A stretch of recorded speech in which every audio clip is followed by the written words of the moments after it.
경제 소식을 빠르고 친절하게 전달해 드립니다. 오늘 굿모닝 경제는 허준영 서강대학교 경제학부 교수와 함께합니다. 교수님 어서 오세요. 어서 오십시오.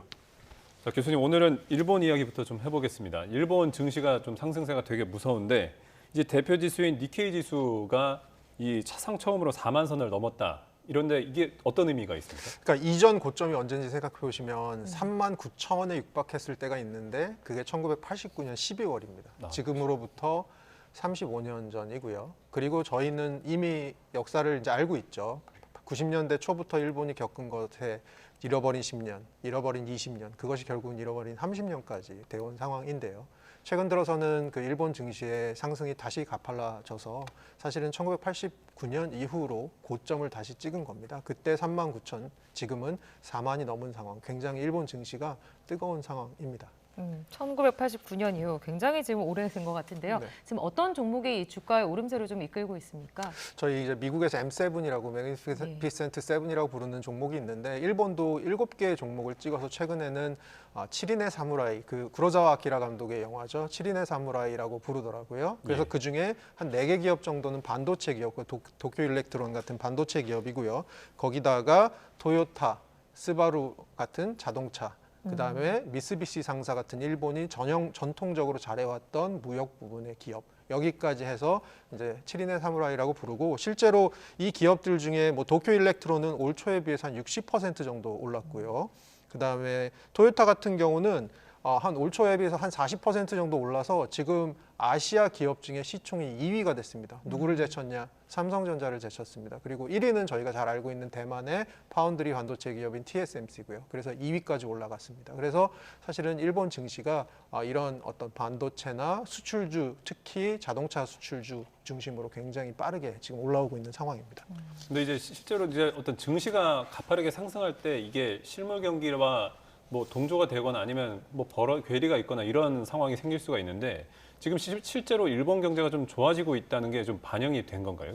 그러니까 예, 아주 초입부의 현상들은 지금 나타나고 있는 것 같습니다. 여러 가지 요인이 있을 것 같은데요. 첫 번째로는 대외 여건이 좋습니다. 지금 미국에 수출하는 게 일본의 미국 수출 비중이 한 20% 정도 되는데 대미 수출이 굉장히 잘 되고 있고요. 아까 저희가 얘기했던 그 자동차 기업 같은 경우, 이런 경우 대미 수출이 굉장히 잘 되고 있고, 예. 여기에는 엔저, 그리고 미국과의 금리차. 미국은 지금 연준의 금리 인하 기대가 점점 뒤로 밀리고 있는 상황인데도 불구하고 지금 일본은행은 계속해서 그 저금리 기조를 가져가고 있지 않습니까? 예. 네, 그런 부분이 있는 것 같고요. 그리고 두 번째로 봤을 때는 기업 이익이 최근 들어서 굉장히 좋아지는 부분이 있습니다. 이 기업 이익이 좋아지는 부분도 사실은 엔저랑 관련이 있는 것 같은데요. 최근에 JP모건 같은 데서 조사한 걸 보면 엔저가 최근에 일본의 기업 이익 좋아지는데 기여율이 한 60에서 70% 되고 있다. 그래서 결국은 가격 경쟁력, 엔저로 인한 일본 제품의 가격 경쟁력, 그것을 통해서 미국 시장 등으로의 수출이 굉장히 활발하게 일어나고 있다. 그리고 거기다가 일본 정부가 한 10년 동안 꾸준히 지속해 오다가 작년부터 본격적으로 해온 증시 부양책들 있지 않습니까? 예. 이런 것들이 빛을 발하고 있다라고 보고 있는 것 같습니다. 교수님 지금 이런 흐름을 타서 일본 정부가 23년 만이죠. 디플레이션 탈출 선언을 검토하고 있다 이런 소식이 들려오고 있는데 지금 어떤 상황입니까? 물가도 지금 괜찮은 건가요? 그러니까 일본 같은 경우는 제가 늘 드는 예가 있는데요. 예. 일본은 사실은 저희가 바베큐를 할 때 그 밑에 숯을 깔고 그 예. 위에다가 뭐 신문지 같은 걸 불을 붙여서 결국 숯에 불이 붙여야지 그때부터 고기를 구울 수 있는 거지 않습니까? 네. 그 위에 신문지에만 불이 붙었을 때 고기를 구우면 안 되잖아요. 예. 일본 정부가 보는 인플레이션 상황도 바로 숯에 불이 붙었나인 것 같습니다. 그 숯에 불이 붙었냐가 결국 뭐냐? 임금 상승이 잘 이루어지고 있느냐인 것 같습니다. 결국은 이전에 일본이 이 디플레이션이나 인플레이션이 낮은 것 때문에 고생을 했을 때는 기업이 물건을 팔아서 뭐 이윤이 생겨도 사실은 임금 상승이 생기지 않아서, 임금 상승이 생겨야지 사실 소비자들의 주머니가 두터워지면서 물건을 더 사고, 그럼 물건 가격이 올라가고 이러면서 인플레이션이 발생하는 건데 예. 이게 지속적으로 발생을 하지 않았었는데 최근 들어서 임금 상승률이 조금씩 올라가고 있다는 증거가 나오고 숫자들이 나오고 있고요. 사실 일본에서는 임금 계약을 춘투라고 하는 보통 이제 3월 정도에 많이 하죠. 그래서 실제로 일본은행이 올 3월에 춘투의 결과를 한번 보고 실제 일본의 임금 상승이 어느 정도 일어나는지를 판단한 후에 4월에 금융정책회의라고 부르죠. 저희에게는 금통위 같은 그런 일본은행 회의를 통해서 통화정책을 좀 변경할 수 있는 가능성들에 대해서 또 언급을 하겠다라고 있는 상황입니다. 자, 그럼 그 방금 말씀해주신 그 금융정책 회의에서 기준 마이너스 금리, 이 기준금리를 좀 더 조정을 할 가능성도 좀 있을까요? 이게? 그러니까 우선은 조정 가능성은 있다고 시장에서 보는데 한편에서는 최근 들어서 이제 우에다 총재를 비롯해서 일본은행의 담당자들의 얘기는 어쨌든 이 정책을 완화 정책으로부터 벗어나더라도 빠르게 벗어나진 않을 거다. 왜냐하면 아주 빠르게 벗어났을 때는 시장, 특히 금융시장에 패닉이 올 수가 있고 예. 또 일본 같은 경우는 국채가 지금 굉장히 많이 찍혀서 시장에 유통되고 있는 상황이어서 금리가 올랐을 때 이 국채 부담 같은 것이 조금 늘어날 가능성도 있거든요. 단기간에 금리가 많이 오르면 그 국채 이자 부담 같은 네. 것들이요. 그래서 그런 측면에서는 서서히 전환할 거라고 속도 조절에 대해서 계속해서 얘기를 하면서 시장을 달래고 있고요. 현재 일본은행이 실시하고 있는 완화 정책은 3가지 정도인 것 같습니다. 하나는 그 수익률 곡선 통제라고 해서 저희가 일드 커브 컨트롤이라고 해서 10년물 금리를 어느 정도 위로 안 올라오게 계속 국채 매입을 일본은행이 하고 있는 게 있고, 두 번째는 단기 금리를 마이너스 0.1에 묶어두고 있는 네거티브 금리 정책이 있고요. 세 번째로는 양적, 질적 완화라고 해서 물가 상승률이 어느 정도에 도달할 때까지, 추세적으로 도달할 때까지 계속해서 본원 통화를 공급하겠다. 이 3개가 있는데 향후에 이 3개를 차례차례 지금 제가 말씀드린 순서대로 일드 커브 컨트롤, 그리고 네거티브 인터레스트 레이트 폴리시, 그 다음에 양적 완화, 이 3개를 차례 이제 완화하는 정책으로 아마 가면서 이제 연착륙, 어떻게 보면 금리를 다시 정상화하는 궤도의 연착륙을 꾀할 것으로 보입니다. 그래서 지금 이런 경제 흐름과 함께 일본 증시 상황을 봤을 때 지금 일각에서는 지나치게 과열됐다, 너무 고평가됐다 이런 우려도 좀 나오고 있거든요. 일단 교수님은 이 상황에 대해서는 어떻게 보고 계십니까? 그러니까 전반적으로 네. 일본 기업의 실적이 향후에도 조금 괜찮을 것 같습니다. 예. 그러니까 최근 들어서는 수출 기업 실적들이 굉장히 좋았는데 제가 지금 말씀드린 대로 임금 상승이 잘 일어나고 그것을 통해서 가계의 소비 여력이 확대되고 다시 소비가 늘어나면 내수 쪽에서도 조금 신호가 올 것 같고요. 그러면 섹터는 조금 바뀔 수 있겠지만 지금의 수출 기업 중심의 반등에서 좀 섹터가 조금 더 내수 중심으로 올 수는 있겠지만 어쨌든 간에 당분간은 이 밸류에이션이 좀 높아진 부분은 있지만 일본 기업들의 수익이 받쳐줄 것으로 생각하기 때문에 뭐 단기간에 급등 과열이라고 저희가 생각하는 것보다는 일본이 뭔가 경제의 탈출구를 조금 찾고 있는 것이 아니냐라는 쪽으로 보는 것이 좀 더 바람직하지 않나라고 생각하고 있습니다. 네. 예, 좀 주제를 바꿔서 좀 밤사이 뉴욕 증시 상황도 좀 짚어보겠습니다. 이게 뉴욕 증시가 3대 지수가 일제히 좀 조정을 받았는데 뭐 좀 눈에 띄는 좀 부분이 있습니까, 교수님? 그러니까 2개 정도인데요. 하나는 이제 전반적인 지수, 3대 지수 모두 하락한 거는 지난주에 너무 많이 이제 지수가 오른 부분, 그래서 고공행진이 있었다는 게 있는 것 같고, 두 번째로 말씀드리고 싶은 거는 섹터별로 되게 분화가 되고 있다. 그래서 지금 엔비디아 같은 경우는 오늘도 굉장히 강세를 보였는데 또 전기차 섹터 쪽은 지금 굉장히 폭락을 하고 있습니다. 이런 것을 봤을 때 아무래도 이 기업의 어떤 수익, 그리고 기업의 수익에 대한 기대, 업황 이런 것별로 약간 분화되는 모습도 좀 보이고 있는 것 같고요. 전반적으로 거시 팩터로 봤을 때는 금리 인상이 굉장히 가파르게 일어나거나 고금리가 계속해서 지속될 것으로 예상되는 구간에서는 조금 거시적인 팩터가 중요할 수 있습니다만 지금은 어쨌든 간에 금리가 내려갈 것이 뭐 올 안에 벌어질 그런 국면이기 때문에 조금 더 기업 업황별로 또 가는 부분도 분명히 존재하는 것 같습니다. 자, 교수님 뭐 오늘 좀 조정을 받긴 했지만 어쨌든 미국 증시도 계속해서 강세 흐름을 이어가고 있고 이 사전에 저희가 얘기했듯이 일본 증시도 강세 흐름을 이어가고 있는데 우리 국내 증시만 좀 계속해서 부진한 모습을 보이고 있는 것 같아요. 뭐 최근에 기업 밸류업 프로그램도 있었고 근데 딱히 탄력을 받지 못하는 것 같거든요. 원인들은 어떻게 봐야 될까요? 먼저 기업 밸류업 프로그램은요. 이거는 저희가 증시에 대해서 생각할 때 정책을 펼 때 단기적 부양을 위한 정책이냐 아니면 장기적인 중장기적인 체질 개선을 위한 정책이냐라고 나눠서 볼 수 있겠는데요. 저희가 사실은 생각해 본 게 어제 오늘 컨디션이 안 좋은 거 다른 거는 단기적인 일이고 기초 체력이 꾸준히 느는 게 장기적인 일이지 않습니까? 어떻게 보면 밸류업 프로그램이라고 하는 것은 단기적인 증시 부양보다는 중장기적으로 우리 자본시장의 체질을 개선하고 그런 부분에서 작용을 하는 것 같고요.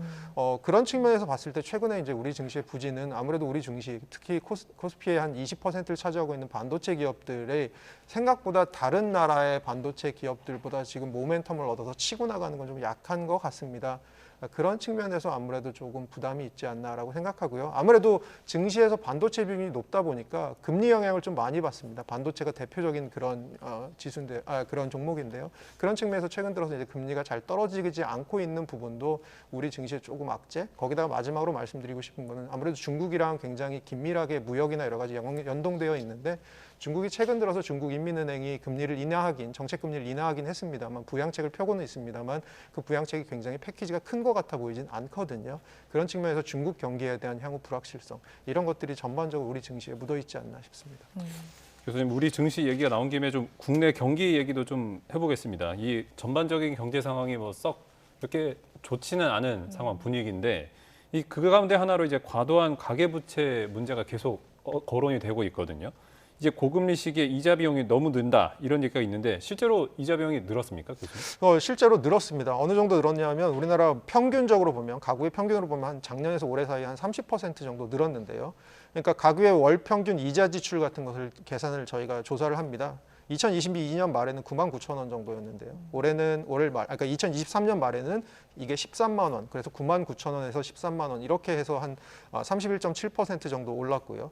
근데 이 동기간 동안 2022년에서 2023년 넘어갈 때 소비 지출은 어느 정도 늘었나? 한 6% 정도 늘었습니다. 그러니까 결국은 저희가 소득이 늘면 그것의 일부는 소비로 쓰고 일부는 또 빚을 갚는 데 빚이 있다면 쓰지 않습니까? 그러면 소득을 늘리는 것보다, 소득이 들어왔을 때 소비를 늘리는 것보다 빚을 갚는 데 훨씬 많은 돈을 지금 지출하고 있다. 그리고 그 증가세가 2006년 저희가 조사한 이후에 최대폭이다 정도로 생각할 수 있을 것 같습니다. 자, 월 평균 이자 비용이 좀 2022년 9만 2천 원에서 2023년 11만 7천 원. 네. 그럼 27%가 네. 좀 올랐다는 거죠? 실질로 보면 그렇습니다. 실질로. 네. 네. 그럼 이제 결국 소비에 부정적인 영향을 미칠 수밖에 없는 상황인데, 근데 지난 1월 달에는 국내 소비 증가세가 좀 2달 연속으로 증가를 좀 보였거든요. 이제 소비 부진이 좀 개선되고 있다고 봐야 돼요. 아직은 소비 부진이 개선되고 있다고 본격적으로 보기는 조금 힘든 부분이 있을 것 같습니다. 대표적으로 저희가 이제 경기 동향 지수라고 해서 지금 경기가 어느 정도로 좋은지를 파악하는 지수가 있고요. 경기 선행 지수라고 해서 앞으로 경기가 얼마나 좋을 건지를 파악하는 지수가 있는데요. 최근 들어서는 특징이 경기 선행 지수는 계속해서 잘 나오고 있습니다. 근데 경기 동향 지수는 지속적으로 좀 떨어지고 있는 상황이거든요. 그러니까 결국은 소비자들이나 경제 주체들이 앞날의 경제는 한 6개월이나 1년 후의 경제는 좋아질 것으로 예상은 하지만 지금 당장의 경제는 조금 더 하강하고 있는 것으로 보고 있다. 그럼 결국은 그 정도로부터 저희가 얻을 수 있는 게 무엇일까? 특히 소비 같은 경우에도 얻을 수 있는 게 무엇일까라고 생각하면 지금이 바닥은 치고 올라오고 있는 시점이긴 합니다만, 본격적으로 소비 부진이 탈출이 된 속도가 굉장히 빠르다라고 보기에는 여전히 조금 굉장히 느린 느낌, 그런 느낌은 분명히 있는 것 같습니다. 교수님, 계속해서 좀 경제 이야기를 할 때 좀 마음이 답답해지는 것 같습니다. 이 고금리는 가계뿐만 아니라 자영업자나 개인 사업자들에게도 좀 타격이 크잖아요. 근데 이번에 뭐 자영업자나 개인 사업자의 대출 연체율도 급등했다, 이런 소식도 들리더라고요. 보니까 예. 개인 사업자의 금융기관 대출 연체율 같은 경우를 보면 2022년 말하고 2023년 말 1년 사이에 예. 연체 금액은 한 50% 정도 늘었고, 연체율은 1.7에서 2.5 정도로 한 0.8 정도 지금 는 상태입니다. 그래서 연체율 상승이 굉장히 빠른 상태고요. 그러면 왜 이렇게 연체율이 높아졌을까? 결국은 자영업 업황이라는 게 최근 들어서 코로나 이후에 코로나 봉쇄 해제를 하고 저희가 리오프닝 하고 나서도 조금 나아진 부분은 있습니다만, 그것도 굉장히 제한적으로 나아지고 있다라는 부분인 것 같고요. 이게 저희가 방금 전에 얘기했던 소비 부진 부분하고도 관련이 있는 거죠. 올해 우리나라 경제가 반등을 좀 할 것 같은데 어떤 것을 중심으로 반등할 것 같냐? 수출 중심으로. 아무래도 내수는 올해도 좀 힘들 것 같다라고 본다면 결국은 이 내수에 아주 밀접하게 관련돼 있는 자영업 부분이 올해도 굉장히 좀 힘들 것으로 보이고, 작년에도 힘들었었다. 이런 부분들이 아무래도 연체율 같은 것에 잡혀 있는 것, 특히 연체율이 오른 것에는 작년에 고금리 기조 혹은 금리가 굉장히 상승했던 기조 또한 영향을 굉장히 크게 미친 것 같습니다. 자, 근데 좀 특징적으로 보이는 부분이 이제 20, 30대 젊은 층 연체율이 좀 급증을 한 부분이거든요. 요거는 좀 어떤 요인이 있습니까? 아무래도 20, 30대 하면 사회에 이제 진입을 해서 경제 활동을 하기 얼마 안 돼 있는 상황이기도 하고, 예. 그래서 예를 들어 자영업을 하시더라도 영업 규모가 크실 가능성보다는 조금 더 영세할 가능성이 크고요. 자산 측면에서도 자산이 굉장히 많아서 버티실 수 있는 것보다는 조금 더 자산 부족 쪽에서도 좀 약하실 가능성이 크기 때문에 어떻게 보면 이분들의 연체율이 조금 더 두드러지게 높아지는 부분, 이런 부분들이 눈에 띄는 것은 조금 어쩔 수 없는 현상 같고요. 결국은 여기에 대해서 어떤 식으로 우리가 중장기적으로 정책적인 혹은 경제 구조에 있어서의 어떤 전환이나 처방들을 내릴 수 있는지에 대해서 좀 고민해 볼 필요는 있을 것 같습니다. 교수님, 뭐 끝으로 이 대출 이자 이슈, 지금 이 문제가 앞으로의 이제 경제 회복세에 좀 악영향을 끼칠 것이라는 전망, 이 가능성에 대해서는 어떻게 보세요? 결국은 가계대출이 경제 네. 회복세에 영향을 미치는 건 소비를 통해서 영향을 미치는 게 가장 클 텐데요. 예. 왜냐하면 이제 부채 부담 늘어나면 소비를 늘리기보다 아까 저희가 얘기했던 것처럼 빚 갚는 데 돈을 쓰게 되니까요. 그렇죠. 근데 실제로 최근에 연구 결과를 보면 부채 부담이 높은 차주일수록 사실은 소비 증가율이 더 낮은 것이 우리나라 데이터로도 보이더라라는 겁니다. 결국은 저희가 알고 있는 것을 데이터를 통해서 한번 확인을 한 거죠. 아무래도 부채, 빚에 좀 짓눌리다 보면 예. 추가적인 소득이 생겼을 때 그것을 소비에 쓸 수 있는 여력보다는 빚을 갚는데 예. 그 당분간 또 고금리가 조금 더 갈 거라고 보면 네. 그런 문제들이 지금 벌어지고 있는 것으로 보입니다. 알겠습니다. 오늘 굿모닝 경제는 여기까지 듣겠습니다. 지금까지 허준영 서강대학교 경제학부 교수와 함께했습니다. 교수님 고맙습니다. 고맙습니다.